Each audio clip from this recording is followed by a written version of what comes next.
আমলিক মাস্ট কামবে। আমলিকের রাজনীতি দেশে অবশ্যই আইব।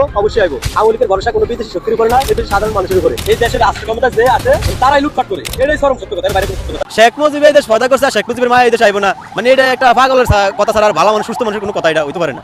আমলিক ফিরতে পারবে না দেশে, এই কথা যে কয় মানে হে টোটালি মেন্টাল। প্রিয় দর্শক, এইমাত্র সর্বশেষ গরম বাংলা সংবাদ। এবার প্রকাশ্যে ডক্টর মোহাম্মদ ইউনূসকে কঠিন হুঁশিয়ারি দিলেন সাধারণ রিকশা চালক। তিনি আরো বললেন, আওয়ামী লীগ ও শেখ হাসিনা নির্বাচনে ব্যাক করবে, তাও বীরের বেশে ব্যাক করবে। তো আজকের ভিডিওটি খুব গুরুত্বপূর্ণ হতে চলেছে, না টেনে স্ক্রিনের মাধ্যমে পরিপূর্ণভাবে দেখে আসি। তো প্রিয় দর্শক, ভিডিওটি ভালো লাগলে একটা লাইক করবেন আর কমেন্ট করে মতামত জানাতে ভুলবেন না। আমলিকের নেতারা যদি আপনার ডাকা চোর হয়, তাহলে বর্তমানে যারা ক্ষমতা আছে, বিশেষ করে সমন্বয়ক হাজি সালাম মাসুদ আব্দুল্লাহ, এরা কিন্তু কাফান চোর। আপনার প্রফেসর ইউনূস যদি 70 কোটি মানুষের জন্য 70 কোটি কাফনের কাপড় বরাদ্দ দেয়, এই সমন্বয়ক হাজি সালাম মাসুদ আব্দুল্লাহ এরা কিন্তু এই কাফনের কাপড় চুরি করে পাঞ্জাবি ছেলে, এরা কিন্তু ওই মাপের চোর ভাই।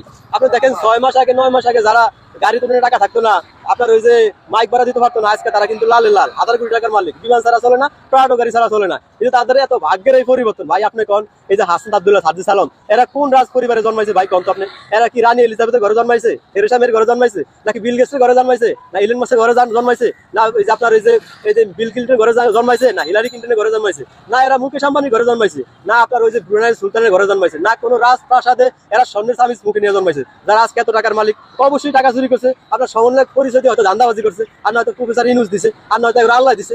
আল্লাহ আপনার ওই ফিলিস্তিনি গাজা মানুষের দেয় না, কত মানুষ আফ্রিকাতে না খায় মরে হ্যাঁ দেয় না, আল্লাহ এগারো দিছে। এটা কি এটা পাগলামি ভাই? সবচেয়ে বড় কথা হচ্ছে আপনি আওয়ামী লীগ বিএনপি কোন এক দেশে একটা শিকড় আছে, এক অস্তিত্ব আছে, এবার আপনি খুঁজা পাইবেন।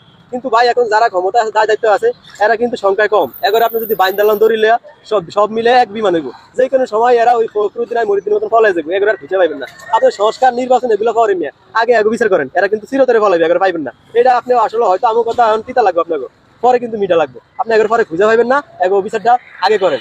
আর সবচেয়ে বড় কথা হচ্ছে গিয়া, পাখি যেমন ডাল ভাঙ্গার ভয় করে না, কারণ তার ভরসা ডালের উপর নয়, ডানার উপরে। আওয়ামী লীগের ভরসা কোনো বিদেশি শক্তির উপরে নয়, এই দেশের সাধারণ মানুষের উপরে। আওয়ামী লীগের রাজনীতি দেশে অবশ্যই আইব।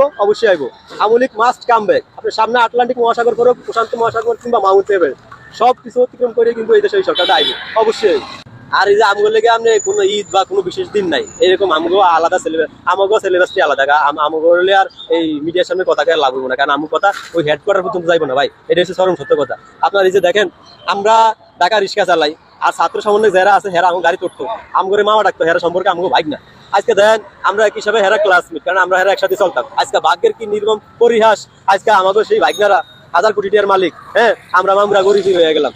দেন আমাকে এই মামুরা বিমান ছাড়া চলে না, প্রাডো ছাড়া চলে না, iPhone 16 ব্যবহার করে, হ্যাঁ অবস্থা কি লাল, আর আমাকে গরিব ফেঁকে গেছে। আমার মামুরা বা ভাইগনারা যে কি স্বর্ণের সেরাক পাইছে, না আলোদিনের সেরাক পাইছে, না কোন খনিজ সম্পদ পাইছে, এটা আল্লাহ জানে। তবে এগো হাসের মাঠে বিচারিব, কারণ আমরা তো এগো ভাইগনা, এরা আমার মামু ডাকতো, আমরা রাত্রি স্বজন, আমাদের রাইকে আছে, এরা একলা বড় লোক হয়েছে, এটা আমি মনে করি একটু বিচারিব। আর এটা আমি মনে করি সবচেয়ে বড় বৈষম্য।